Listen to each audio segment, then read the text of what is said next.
contractors. He has now broken all previous records by cramming his administration full of contributors and lobbyists who openly write legislation being proposed by the White House.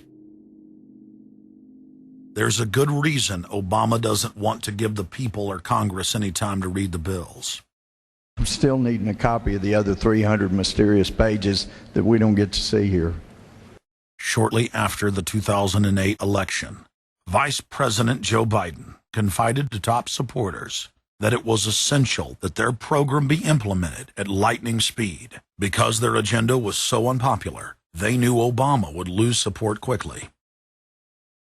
Obama's handlers were in a race to pass a raft of legislation before the people discovered that Obama was just a slicker, updated version of previous puppets. Obama is the New World Order's closer. It's his job to repackage and solidify the tyrannical policies of George W. Bush as progressive and trendy. So part of my job, I think, as president, is to make government cool again. Chris Hedges, author of Empire of Illusion, explained it succinctly. President Obama does one thing, and brand Obama gets you to believe another. This is the essence of successful advertising. You buy or do what the advertiser wants because of how they make you feel. Through Obama, the global establishment are now putting their entire program into high gear. Obama is attempting to dismantle the Second Amendment with more than a dozen victim disarmament bills now in Congress. The key is going to be, I think, for us to come together and say people do have an individual right, and there's nothing wrong with common sense gun laws. Hate crime and cyberbullying bills in the House and Senate would effectively criminalize free speech protected under the First Amendment.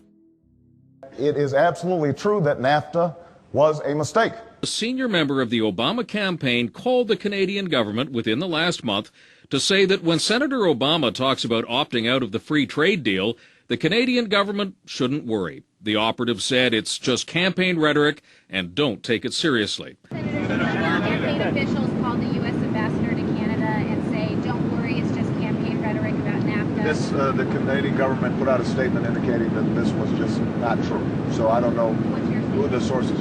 It wasn't true. Amid all of the denials, sources at the highest level of the Canadian government who first confirmed that a call was made, late this afternoon reconfirmed that a call was made. President Obama is promoting the creation of a North American Union and is attempting to expand NAFTA and GATT. President Obama is pushing nation-ending blanket amnesty for more than 20 million foreign aliens living illegally inside the United States.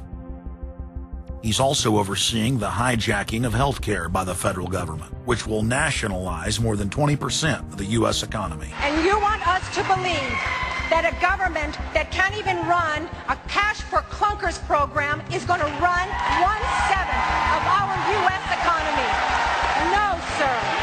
No. Obama is continuing the transfer of national sovereignty to unelected international bodies like the United Nations and World Trade Organization.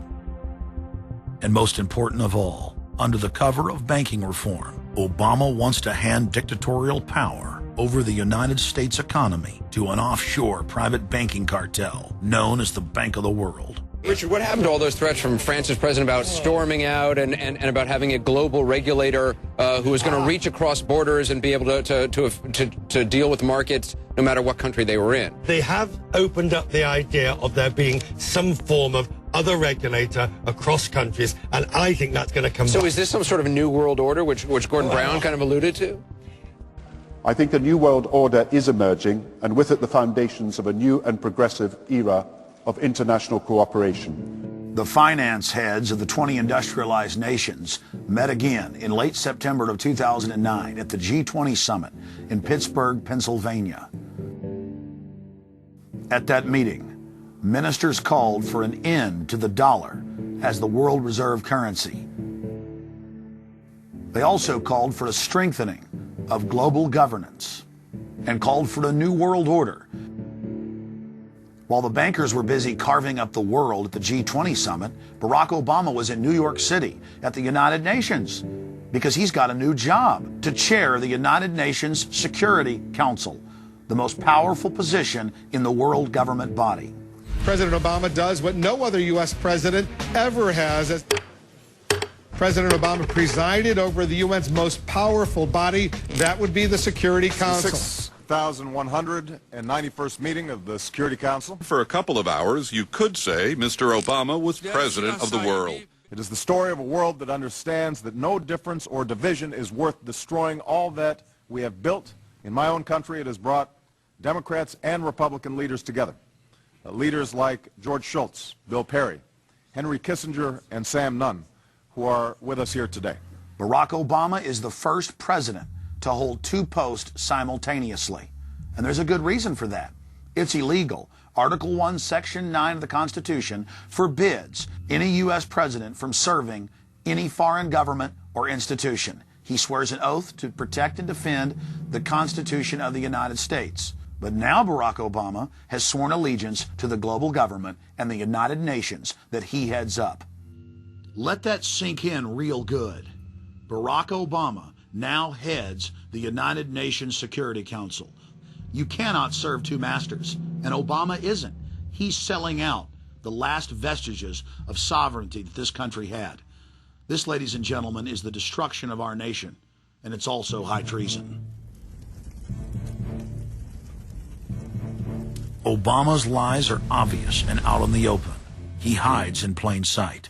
And from the moment he took office, his lies have only increased, despite the fact that his ratings have dramatically dropped since Election Day. From the mid-80s to the low 40s, a large portion of Americans still gullibly hang on his every word.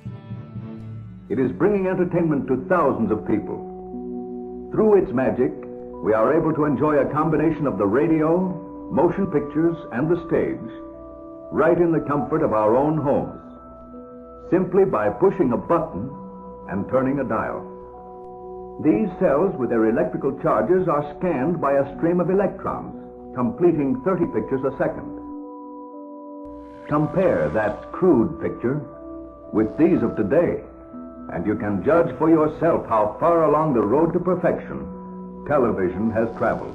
Most people still today think that all entertainment to do with movies, drama, is therefore nothing more than their entertainment. It never ever was that case.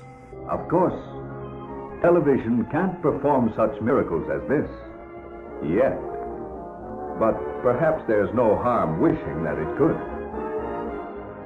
The greatest social messages are promoted through movies and drama, high drama, through the fixation of emotive sequences, emotional sequences, not logical, factual sequences, but pushing points across in an emotional way which register and fix in the mind. So emotional content is very, very important, rather than going through an actual discussion or an argument using logic and facts.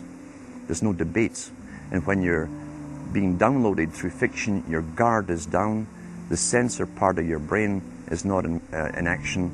It isn't saying, yes, I agree with this, I disagree with that, as you would in a debate or a lecture.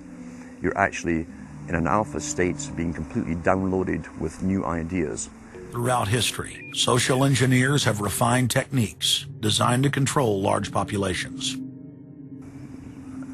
About 100 years ago, this big organization with many branches, they wanted to rule the world basically using Britain as a nucleus of a system, an embryo, which also was going to be joined with the US under the Anglo-American establishment, wrote about the kind of culture and the changes of culture over a 100-year period that they would actually design, implement, and bring in.